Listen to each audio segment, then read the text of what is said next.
हरे कृष्णा। तो हम लोग प्रत्येक दिन भगवान की मुख निसृत वाणी श्री भगवद गीता से अपना दिन आरंभ करते हैं।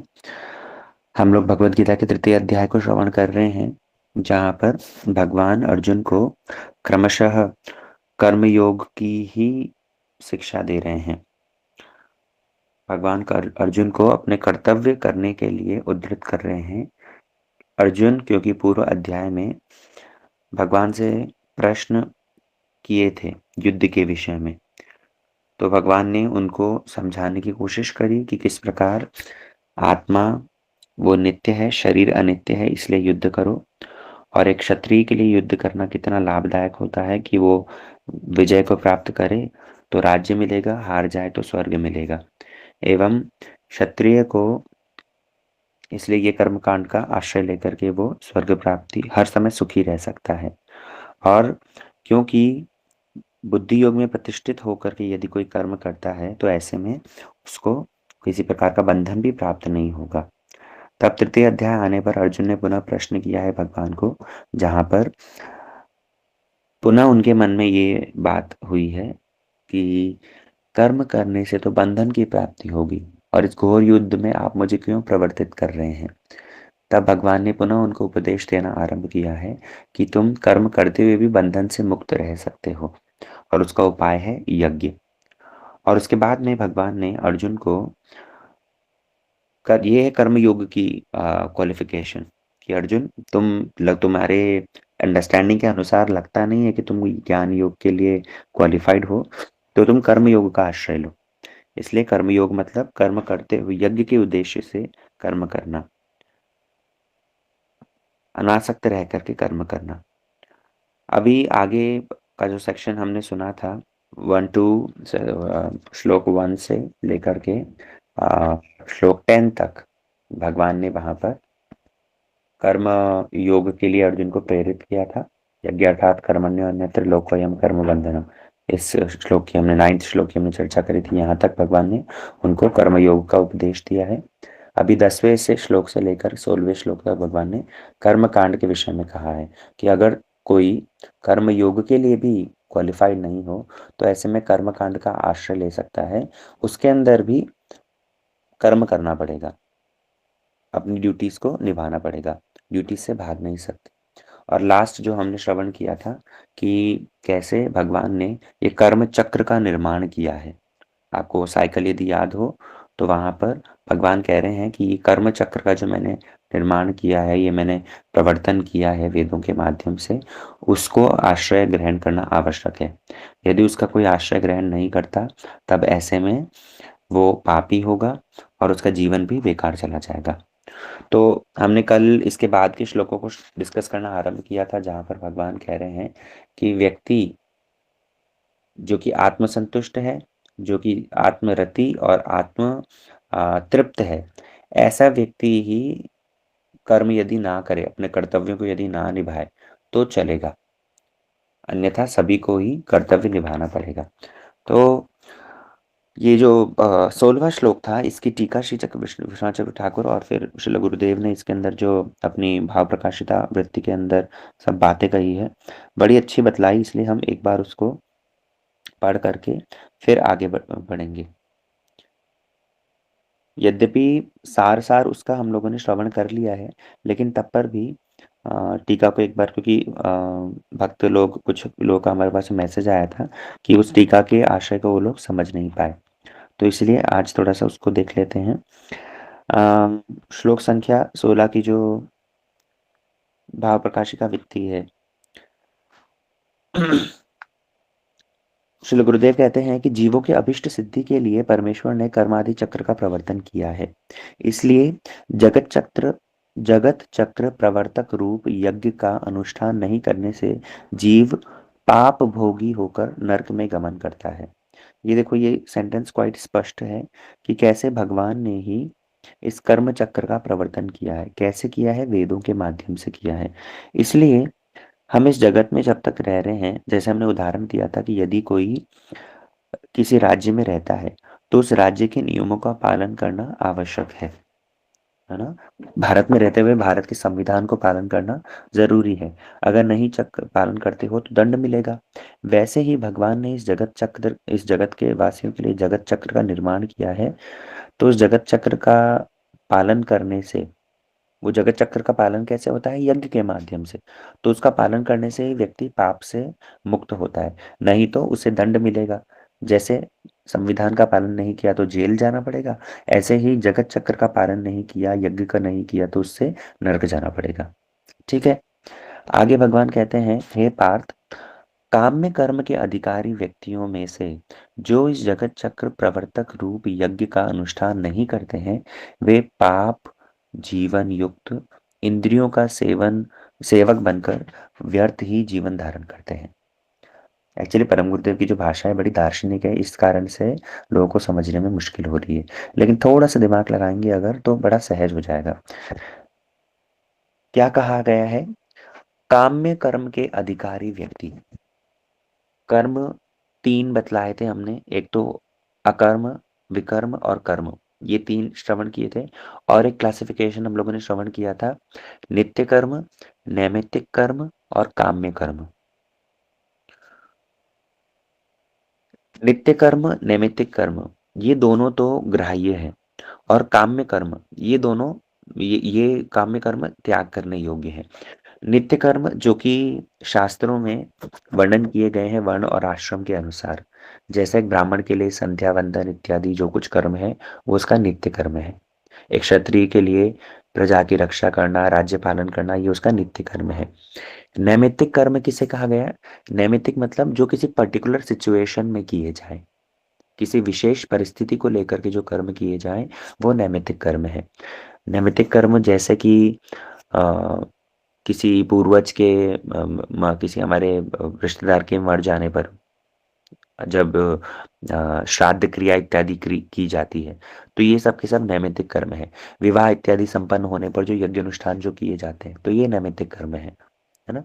और काम्य कर्म, काम्य कर्म जैसे कि नाम से ही समझ में आ रहा है, काम्य कर्म मतलब किसी पर्टिकुलर कामना की पूर्ति के लिए जो कर्म किया जाता है। जैसे स्वर्ग प्राप्ति के लिए अश्वमेध यज्ञ कर लिया, या पुत्रेष्टि यज्ञ किया, जो कुछ भी इस तरह से है तो ये काम्य कर्म है। तो यहाँ पर बतलाया गया कि काम्य कर्म के अधिकारी व्यक्ति वो यदि इस जगत चक्र प्रवर्तक रूप यज्ञ का अनुष्ठान नहीं करते, मतलब जिनके हृदय में कामना है, जिनको कुछ ना कुछ पाने की इच्छा है, तो पाने के लिए अब कुछ तो करना पड़ेगा। क्या करना पड़ेगा? कि भगवान ने जो यज्ञ का प्रवर्तन किया है वो यज्ञ करो। लेकिन अगर कोई ऐसा नहीं करता तो उसका क्या परिणाम होगा? पाप जीवन युक्त इंद्रियों का सेवक बनकर व्यर्थ ही जीवन धारण करते हैं। ऐसा व्यक्ति केवल मात्र इंद्रिय तृप्ति के लिए लग जाता है, और ऐसा व्यक्ति का जीवन कैसा है? व्यर्थ है। वही जो श्लोक की दूसरी लाइन है उसका स्पष्टीकरण परम गुरुदेव ने यहाँ पर दिया कि अघायोर इंद्रिया रामो मोघम पार्थस जीवति। मोघम मतलब जो व्यर्थ है, इंद्रिय रामो मतलब वो इंद्रियों के आनंद में ही लगा हुआ है। ठीक है। इसके बाद में बतलाया, इसका तात्पर्य यह है कि भगवत अर्पित निष्काम कर्म योग पाप पुण्य का अधिकार, पाप पुण्य का विचार नहीं है।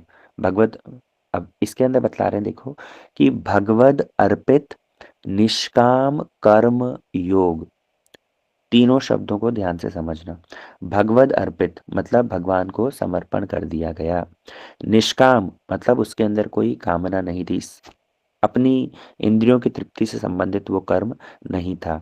और उसके बाद कर्म योग, कर्म साधारण कर्म तो मतलब अ, साधारण कर्म और कर्म योग दोनों में फर्क है। कर्म योग मतलब वो भगवान से युक्त होकर के किया जा रहा है, किया भी जा रहा है भगवान, भगवत अर्पित मतलब करने के बाद में भी भगवान को अर्पित कर दिया। उसके अंदर कोई अपनी इंद्रियों की कामना भी नहीं है, और वो भगवान से युक्त होकर के किया जा रहा है। तो ऐसे भगवत अर्पित निष्काम कर्म योग के अंदर कभी पाप पुण्य नहीं होता। क्यों? क्योंकि वो भगवान को अर्पण कर दिया जा रहा है, और वो भगवान से युक्त होकर के किया जा रहा है, इसलिए उसके अंदर कोई पाप पुण्य नहीं होता। तो शास्त्र में इसी को ही निर्गुणा भक्ति प्राप्त करने का रास्ता बतलाया। हम लोग जो जो सर्वश्रेष्ठ भक्ति है ना, जैसे ब्रज गोपियों की भक्ति या जो रूप गोस्वामी द्वारा वर्णित अन्य अभिलाषिता शून्यम वाली भक्ति जो बतलाई है, वो उस भक्ति को करने का जो रास्ता है वो यहीं से चालू होता है, भगवद अर्पित निष्काम कर्म योग से। उसके माध्यम से क्या होता है, ये भगवद अर्पित निष्काम कर्म योग के माध्यम से ही व्यक्ति की चित्त शुद्धि अनायास हो जाती है। यदि कोई भगवद अर्पित निष्काम कर्म योग करे तो उसके हृदय के अंदर जितनी सारी मलिनता है, वो मलिनता अपने आप शुद्ध हो जाती है और वो भगवत भक्ति आकर के हृदय में विराजमान हो जाती है ना। पर आगे परम गुरुदेव कह रहे हैं कि जिन्होंने भगवद अर्पित निष्काम कर्म योग का अधिकार नहीं प्राप्त किया, वे सदा ही कामनाओं और इंद्रिय तृप्ति के वशीभूत होते हैं। अब जिनका ऐसा अधिकार नहीं है, निष्काम नहीं है, जिनके हृदय में बहुत सारी कामना है, तो उन कामनाओं की पूर्ति के लिए उन इंद्रिय तृप्ति के वशीभूत होकर वे कुछ न कुछ तो करेंगे। और अगर भगवान के द्वारा बतलाए हुए जगत चक्र का पालन नहीं करते, अर्थात यज्ञ का पालन नहीं करते, तो क्या होगा, अतः वे पाप में रत रहते हैं, वो लोगों को पाप लगेगा। तो भगवान ने इसीलिए क्या किया है कि देखो, जीव को जीव का हृदय, मनुष्य का हृदय निष्काम तो है नहीं, उसके हृदय में बहुत सारी कामनाएं भरी पड़ी है और उस कामनाओं की पूर्ति के लिए कुछ ना कुछ तो हाथ पैर मारेगा। तो भगवान ने कहा चलो मैं एक प्रोसेस बतला देता हूँ, उस प्रोसेस के माध्यम से तुम क्या करोगे, तुम उस प्रोसेस का अवलंबन करोगे तो तुम पाप से अंततः बच जाओगे। जैसे हमने उदाहरण सुना था कि कैसे सरकार ने पाइपलाइन पानी की व्यवस्था बना रखी है ऐसे लोगों के लिए जो टैक्स भर रहे हैं, है ना। तो अब पानी की आवश्यकता तो सभी को है। अब जब पानी की आवश्यकता है तो उस समय पर जो लोग पापी हैं, जो लोग सरकार के नियमों को मानना नहीं चाहते, वो लोग क्या करेंगे, हमने सुना था कि वो अपनी पाइपलाइन डाल करके जबरदस्ती सरकार के पानी को चोरी करने की कोशिश कर रहे हैं, है ना। तो भगवान क्या करते हैं, ऐसे लोगों के लिए व्यवस्था कर देते हैं कि अच्छा चलो, तुम गरीब वर्ग के हो, तो तुम गरीब लोगों के लिए हम एक काम करते हैं, जो वाटर टैक्स है वो हम रिड्यूस कर देते हैं, लेकिन तुम्हें वाटर टैक्स देना पड़ेगा। या फिर ऐसा कर देते हैं सरकार कि चलो तुम लोग वाटर टैक्स देने के लिए योग्य नहीं हो, लेकिन तुम्हारी यहाँ की जो ज़मीन है वो बहुत उपजाऊ है, तो हम उस ज़मीन को लेकर के हम उसको खेती के लिए यूज़ करेंगे और बदले में तुमको पानी दे देंगे, और जो खेती होगी उसका हाफ शेयर तुम रखना, हाफ शेयर हम रखना। इस तरह से कोई भी अरेंजमेंट कर दिया, काइंड ऑफ। तो ठीक उसी प्रकार भगवान यहाँ पर बतला रहे हैं कि लोगों के अंदर तो कामनाएं हैं ही, और उन कामनाओं की पूर्ति के लिए हाथ पैर मारेंगे ही। तो भगवान ने कहा कि चलो ठीक है, तुम अपनी कामनाओं की पूर्ति करना चाहते हो, तो उसके लिए मैं जो ये चक्र बतला रहा हूँ, मैंने जो ये यज्ञ की व्यवस्था करी है, उस यज्ञ की व्यवस्था का तुम आश्रय लो। उसके माध्यम से क्या होगा कि तुम्हारी जो पाप करने की वृत्ति है, वो पाप करने की वृत्तियां संकुचित हो जाएगी। तो उसी बात को वर्णन किया, उनके पाप करने की प्रवृत्ति को संकुचित करने के लिए पुण्य कर्म ही एकमात्र उपाय है। पाप के उपस्थित होने पर प्रायश्चित ही उनके लिए अवलंबनीय है। इसलिए यज्ञ व्यवस्था ही धर्म या पुण्य कर्म है। ऐसे व्यक्तियों के लिए यज्ञ की व्यवस्था बतलाई गई है, ठीक है, जिससे सभी जीवों का शुभ और अ, जगत चक्र की गति सुंदर रूप में साधित हो, वही पुण्य है। लोग पुण्य सोचते हैं कि दूसरों पर उपकार करना, लेकिन वास्तविक रूप में दूसरों पर उपकार करना या दूसरों को सहाय्य कर देना, ये भी क्या है, भगवान द्वारा प्रवर्तित चक्र ही है। जैसे हमने श्रवण किया था कि भगवान ने हर किसी के लिए व्यवस्था करी है। यज्ञार्थात कर्मणु, सॉरी, वो जो श्लोक था, भोग लगा करके खाना चाहिए, तो भुंजन ते तो अघम पापा।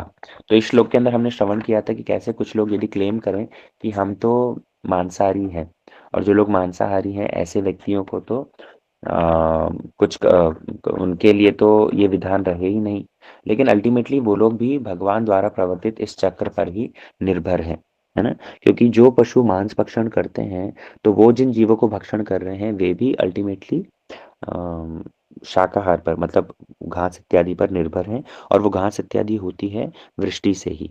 तो इस जगत चक्र के अंदर, इस कर्म चक्र के अंदर हर किसी का अंश है ही। आगे यहाँ पर बतला रहे हैं, पुण्य की व्यवस्था में पंचसूना आदि अपरिहार्य पाप नष्ट हो जाते हैं। पंच सूना मतलब 5 प्रकार के जो पाप जो हमें पहले बतला दिए हैं। तो ऐसे पाप अपरिहार्य हैं। अपरिहार्य मतलब वो होंगे ही होंगे। लेकिन जब हम यज्ञ करते हैं तो यज्ञ के माध्यम से वो अपरिहार्य पाप नष्ट हो जाता है, क्योंकि हमने एक पैटर्न के अंदर सरकार के द्वारा बताए हुए पैटर्न को यदि हम फॉलो कर रहे हैं तो उसके अंदर कोई दोष नहीं है। अनुष्ठानकर्ता अपने सुख और इंद्रिय की तृप्ति के लिए जगत के मंगल की रक्षा करते हुए जितना स्वीकार किया जा सकता है उतना यज्ञांग होकर पुण्य के रूप में परिगणित होता है। अनुष्ठानकर्ता मतलब जो व्यक्ति कामनाओं की पूर्ति के लिए कोशिश कर रहा है। ऐसा व्यक्ति किस लिए करता है? इंद्रिय तृप्ति के लिए या सुख के लिए या जगत के मंगल की रक्षा करने के लिए। तो जो कुछ भी कर रहा है अंततः यज्ञ तो कर रहा है। तो यज्ञांग होकर मतलब यज्ञ के अंदर भाग लेकर के वो अपनी इन कामनाओं को पूर्ति कर सकता है। जिन अलक्षित विधियों के द्वारा जगत मंगल रूप फल की उत्पत्ति हो वे सभी भगवान की शक्ति से उत्पन्न देवता विशेष हैं। अभी इस स्टेटमेंट के अंदर भगवान वर्णन किया है कि जो भी कुछ हम प्राप्त करते हैं यज्ञ के माध्यम से, यज्ञ के माध्यम से देवताओं की पूजा है, जो कुछ भी हम कर रहे हैं तो वो कौन है? वे सब के सब भगवान की शक्ति से उत्पन्न है। ये देवता लोग भगवान की शक्ति से ही उत्पन्न है और उन विधि रूप देवताओं को प्रसन्न कर उनकी अनुकंपा से प्रसन्नता प्राप्त करना और कोई पाप नहीं रहता। ये उन देवताओं की कृपा, उनकी उन देवताओं की कृपा को प्राप्त करने से, उनकी उनका अनुकंपा को प्राप्त करने से, मतलब यज्ञ के अंदर इन्वॉल्व होने से कोई पाप कर्म रह नहीं जाता। ये ही कर्म चक्र है बस। देवता लोग जन्म हुए कहाँ से? भगवान से। और देवताओं को प्रसन्न कर रहा है कौन? हम। कैसे प्रसन्न कर रहे हैं? यज्ञ के माध्यम से। तो इन देवताओं के लिए किया गया यज्ञ यही हो जाता है भगवद अर्पित काम्य कर्म। पहले हमने सुना था भगवद अर्पित निष्काम कर्म, लेकिन यहाँ पर क्या बतलाया? भगवत अर्पित काम्य कर्म। काम्य कर्म मतलब जो कि किसी कामना को लेकर के किया गया, और वो भी किंतु कैसा है? भगवद अर्पित है। भगवद अर्पित कैसे है? डायरेक्टली भगवद अर्पित नहीं है। देवताओं की लिए यज्ञ करके उनको प्रसन्न करके बाद में वही देवता, क्योंकि भगवान के अंग हैं इसलिए वो संतुष्ट हो रहे हैं। तो यही कर्म चक्र है, यही जगत चक्र है जिसको भगवान ने वेदों के माध्यम से स्टैब्लिश्ड किया। तो अंतिम में इस स्वप्रकाश की वृत्ति के अंदर बतला रहे हैं भाव प्रकाश वृत्ति में कि जो उन विधियों को प्राकृतिक विधि जानकर कार्य करते हैं वे केवल नैतिक योग हैं, विष्णु को अर्पित कर्मों का आचरण करने वाले नहीं हैं। अतएव वैसा न होकर भगवत अर्पित काम्य कर्मों का आचरण करना ही उस अधिकारी जीवों के लिए मंगलजनक है। श्री भक्तिविनोद ठाकुर ने ये सारी बातें बतलाई गई है कि भैया नैतिक आचरण अर्थात शास्त्र की विधि को नहीं मान करके प्राकृतिक विधि को जानकर उस विधि को, मतलब ये जो जो कुछ भी प्रोसेस है, जैसे हमने रेन का कॉन्सेप्ट सुना था, कैसे साइंटिस्ट लोग कहते हैं इवेपोरेशन, क्लाउड फॉर्मेशन और कंडेंसेशन हो रहा है। तो ये उनकी वृत्ति कैसी है? ये उनकी वृत्ति है प्राकृतिक, जबकि ये विधि संपूर्ण रूप में भगवत इन्वॉल्वमेंट है इसके अंदर। लेकिन जो व्यक्ति इनको प्राकृतिक जानते हैं, इनके अंदर भगवान का कुछ इन्वॉल्वमेंट नहीं है या हायर पर्सनालिटीज का इन्वॉल्वमेंट नहीं है, जो लोग ऐसा मानते हैं वो लोग कौन है? नैतिक लोग हैं और विष्णु को अर्पित कर्मों का आचरण करने वाले नहीं है। वो भगवान के लिए कभी भी, साइंटिस्ट लोग इसलिए कभी भी, जो लोग या तो तथाकथित शिक्षित लोग हैं, वे लोग कभी भी इसलिए क्या करेंगे? भगवान विष्णु को अर्पित कर्मों का आचरण नहीं करेंगे। लेकिन उस क्लाउड फॉर्मेशन, कंडेंसेशन, इवेपोरेशन की जो साइकिल है, उस साइकिल से प्राप्त जो अन्न होगा वो उनको चाहिए। तो ये एकदम नो नो, ये एकदम डिनायल भक्तिविनोद ठाकुर ने कर दिया। वो कहते हैं कि नहीं, ऐसा करने से नहीं चलेगा भैया, भगवद अर्पित काम्य कर्मों को करो। ठीक है, वो रेन का जो प्रोसेस, जितनी अंडरस्टैंडिंग तुम्हारी है कि इवेपोरेशन, क्लाउड फॉर्मेशन और कंडेंसेशन हुआ है, तो ये वाली अंडरस्टैंडिंग अगर तुम रखते हो, इसको रखो। इसके माध्यम से तुम्हें जो अन्न प्राप्त होगा वो भी तुम ग्रहण कर लो। लेकिन उसके साथ साथ जो यज्ञ की विधि रहे, जो काम्य कर्म, जो यज्ञ की विधि है, उस यज्ञ की विधि का भी पालन करना पड़ेगा। तो इसके माध्यम से क्या होगा? इसके माध्यम से ही सभी जीवों का मंगल होगा। ये भक्तिविनोद ठाकुर ने उसके अंदर वर्णन किया। जरा सा डिफिकल्ट इसकी वृत्ति थी, इस कारण से हमने इसको लाइन टू लाइन पढ़ करके समझ लिया। अभी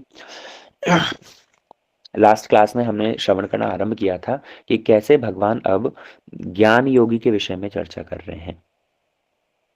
उन्होंने ये 16वें श्लोक तक कर्म कांड के विषय में बतलाया कि ये कर्म चक्र का प्रवर्तन जो वेदों द्वारा किया गया है उसका पालन करना जरूरी है। अब भगवान यहाँ पर वर्णन कर रहे हैं कि तस्य कर्तव्य तस्य कारम न विद्यते, कि ऐसे व्यक्ति के, अर्जुन तुम जो सोच रहे थे कि मैं युद्ध नहीं करूंगा और मैं जंगल में चला जाऊंगा, तो वो कौन सा व्यक्ति होता है? वो व्यक्ति वो होता है जो कि आत्मसंतुष्ट है, आत्मतृप्त है, जिसकी आत्मा में ही रति है ना। तो कल हमने सुना था कि कैसे भगवान बार बार अर्जुन को ये समझाने की कोशिश कर रहे हैं कि इस जगत में रह रहे हो तो इस जगत के नियमों के अनुसार चलना पड़ेगा। तुम्हारा अधिकार अभी वैसा नहीं हुआ अर्जुन कि तुम इस जगत के नियमों को उल्लंघन करके और जंगल में चले जाओ। क्यों? क्योंकि तुम्हारी आत्मरति नहीं है, तुम आत्मसंतुष्ट नहीं हो। ये बात भगवान ने बतलाई थी। अब देखिए, इस जगत के अंदर हमेशा लेन देन वाला सिस्टम चलता ही है। लेन देन मतलब, तो आप किसी को यदि कुछ फेवर कर रहे हो तो बदले में वो भी आपको फेवर करेगा। जैसे हमने सुना था, माता पिता बच्चों का लालन पालन करते हैं। जब माता पिता बच्चों का लालन पालन करते हैं तो बदले में वे भी आशा करते हैं कि बुढ़ापे में बच्चे हमें ख्याल रखेंगे, है ना। ठीक उसी प्रकार जैसे देवता हमें सब वस्तुएं प्रदान करते हैं, प्रकाश, जल, वायु, जो कुछ भी हमें प्राप्त होता है, तो बदले में देवता भी ये आशा करते हैं कि हम उनके लिए यज्ञ करें। लेकिन जो व्यक्ति आत्मसंतुष्ट है, उस आत्मसंतुष्ट व्यक्ति के लिए ये सब यज्ञ करने की आवश्यकता नहीं रहती, ये सब कर्तव्य करने की आवश्यकता नहीं रहती। क्यों? क्योंकि उसे बाह्य कुछ चाहिए ही नहीं। उसे बाह्य कुछ चाहिए ही नहीं। और क्योंकि उसे बाह्य किसी वस्तु की आवश्यकता नहीं है, इस कारण से वो कर्तव्य नहीं करे तो चलेगा, है ना। जिसको दिव्य ज्ञान हृदय में प्राप्त हो चुका है, तो ऐसा व्यक्ति जंगल में रह करके भी, जैसे ज्ञान योगी की यहाँ पर ये बहुत ही एक एलिवेटेड स्टेज है, बहुत ही एक हायर स्टेज है, जहाँ पर व्यक्ति वन में जाकर के तपस्या करता है, जगत को त्याग करके वन में जाकर के तपस्या करेगा। और तपस्या करने के माध्यम से क्या होगा? वो जागतिक स्तर से ही ऊपर उठ जाएगा, उसकी कोई मटीरियल ड्यूटीज रह नहीं जाती। तो ऐसे आत्म स्तर पर जो प्रतिष्ठित व्यक्ति है, उसके लिए कहा गया तस्य कार्यम न विद्यते। ऐसे व्यक्ति के लिए कोई भी कार्य नहीं करना ठीक माना जाएगा। लेकिन अगर तुम्हारा ऐसा अधिकार नहीं है, मतलब अगर तुम ऐसे ज्ञान योग में नहीं हो, तो फिर तुम्हें एक स्टेप नीचे आकर के या तो कर्म योग का आश्रय करना पड़ेगा या फिर कर्म कांड का आश्रय लेना पड़ेगा। और अभी आगे आने वाले श्लोकों में भगवान और ट्विस्ट ले आएंगे, जहां पर कह देंगे कि अच्छा, अगर तुम ज्ञान योग के अधिकारी भी हो तब पर भी तुम कर्म योग का आश्रय लो। तो आइए इसकी टीका में हम लोग पढ़ते हैं, चक्रवर्ती ठाकुर ने क्या कहा है। यहाँ बतलाया गया है कि जो व्यक्ति निष्काम भाव से कर्म करने में असमर्थ है, तो फिर वो सकाम भाव से कर्म करना उसका उचित है। मतलब निष्काम कर्म योग का यदि आश्रय नहीं ले सकते तो काम में कर्म करो, कोई दिक्कत नहीं। लेकिन शुद्ध अंतकरण होने के कारण जो ज्ञान भूमिका में है, जो ज्ञानी है, जिनके कोई कामनाएं नहीं है, जिनको बाह्य कुछ चाहिए ही नहीं, वे अगर ये नित्य कर्म नहीं करें तो भी कोई चिंता नहीं, तो भी कोई चिंता नहीं। क्यों? क्योंकि वो आत्माराम है, वो आत्मा में संतुष्ट हैं, वो आत्मा के आनंद को अनुभव से इतना सुख प्राप्त कर ले रहे हैं, वो अपने आंतरिक अंदर ही इतना संतुष्ट हैं कि उनको बाह्य कुछ नहीं चाहिए। और प्रश्न हो सकता है कि अगर कोई व्यक्ति ऐसे आत्मा में संतुष्ट नहीं हो, तब क्या होगा? तो उसके लिए ही कह रहे हैं कि अगर कोई आत्मा से ही सुख नहीं हो पाया, अगर कोई अंदर भीतर आंतरिक से ही सुख नहीं है, अंदर ही उसको सुख शांति नहीं, तो भैया बाहर के विषय भोग उसको कहाँ से सुख दे देंगे? जैसे किसी व्यक्ति के इसको इस तरह से समझो, एक बहुत ही रईस व्यक्ति जिसके पास में जागतिक दृष्टिकोण से किसी बात का अभाव नहीं, अच्छा घर है, बहुत लेविश फूड है, सब सुख सुविधाएं हैं, लेकिन उसका उसके साथ में रहने वाला कोई नहीं है, वो उस जगत में संपूर्ण रूप में अकेला है। उसके माता पिता की मृत्यु हो चुकी है, उसका उससे वो इतना कुरूप है कि उससे कोई विवाह करना नहीं चाहता, और उसके बंधु, उसके स्वभाव कुछ ऐसा है जिसके कारण कोई उसका बंधु, कोई फ्रेंड भी होता नहीं। तो ऐसा व्यक्ति, उसके पास में बाह्य दृष्टिकोण से तो बहुत कुछ है, लेकिन अंदर से वो संतुष्ट नहीं, तृप्त नहीं। तो उसको ये बाह्य चीजें भी क्या शांति दे पाएगी? ठीक उसी प्रकार भगवान यहाँ पर कह रहे हैं कि आत्मसंतुष्ट, यद्यपि आत्मसंतुष्ट व्यक्ति, ये तो बहुत ही हायर स्टेज है, ये एग्जाम्पल तो यद्यपि इतना सुटेबल मैच करता नहीं, पर एक समझाने के लिए आपको कहा जा रहा है कि कैसे जो लोग आत्माराम हैं, जो लोग भीतर से आत्मा में ही सुख की खोज करते हैं, तो ऐसे व्यक्तियों के लिए बाह्य कुछ नहीं बाकी रह जाता, उनको बाह्य विषय भोग नहीं चाहिए। ऋषि मुनि लोग ये संसार को परित्याग करके, यहाँ पर प्राय भगवान जो कह रहे हैं आगे श्लोक में और स्पष्ट कर देंगे, यहाँ भगवान जो चर्चा कर रहे हैं, भगवान चर्चा कर रहे हैं ऐसे त्यागियों की, ऐसे बैरागियों की, जिन्होंने संसार को छोड़ करके और आत्म शांति, आत्म संतुष्टि प्राप्त करने के लिए अग्रसर हुए हैं, है ना? तो ऐसे आत्मसंतुष्टि व्यक्तियों को कोई भी विषय भोग नहीं चाहिए, वो कोई भी विषय भोग उनको सुखी नहीं कर सकता। वे समझ गए हैं कि बहुत जिह्वा की लालसा को तृप्त करने पर भी कभी ये शांत नहीं होती, बहुत इंद्रियों की वासनाओं को पूर्ण करने पर भी परम शांति का अनुभव नहीं होता, ये सुख क्षणिक है। तो वो इसलिए क्या कर रहे हैं, एक हायर सुख के लिए प्रचेष्टा कर रहे हैं, या उस हायर सुख को प्राप्त कर चुके हैं, संपूर्ण रूप में आत्माराम है। तो ऐसे व्यक्ति के लिए बतलाया, तस्य कार्यम न विद्यते, ऐसे व्यक्ति का कोई कर्तव्य रह नहीं जाता।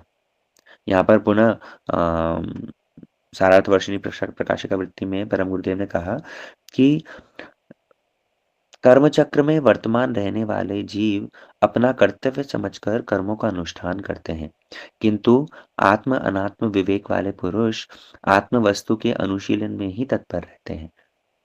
कि जो व्यक्ति, जिनकी बहुत सारी इच्छाएं हैं, वे तो किंतु अन्य अन्य कर्म चक्र के अनुसार कर्मों का करेंगे, लेकिन जिनकी कोई भी इच्छाएं नहीं, वे व्यक्ति केवल मात्र आत्मा के अनुशीलन में ही लगेंगे। वे केवल मात्र कर्तव्यों को, जागतिक कर्तव्यों को छोड़ करके अपने श्रेष्ठ कर्तव्यों की ओर अग्रसर होंगे, मतलब वर्टिकल रिलेशनशिप की ओर बढ़ेंगे वो लोग। हमने बताया था ना, हॉरिजॉन्टल रिलेशनशिप और वर्टिकल रिलेशनशिप, तो कैसे वो लोग वर्टिकल रिलेशनशिप की ओर अग्रसर होंगे। और अब ऐसे तस्य कार्यम न विद्यते, ऐसे कर्तव्य नहीं करने वाले व्यक्ति दो तरीके के होते हैं, भक्त भी होते हैं और ज्ञानी भी होते हैं। यही अकर्म है। इसको हम और विस्तार से फिर नेक्स्ट क्लास के अंदर श्रवण करेंगे, कैसे भगवान क्लियर अंडरस्टैंडिंग दे रहे हैं आगे आने वाले श्लोकों में, और कैसे भगवान एग्जाम्पल भी बतला रहे हैं, कैसे एक गुड एग्जाम्पल सेट करने की भी शिक्षा दे रहे हैं यहाँ पर। ठीक है, आज के सत्र को हम लोग यहीं विश्राम देते हैं। वाञ्छाकल्पतरुभ्यश्च कृपा सिन्धुभ्येव च पतितानां पावनेभ्यो वैष्णवेभ्यो नमो नमः।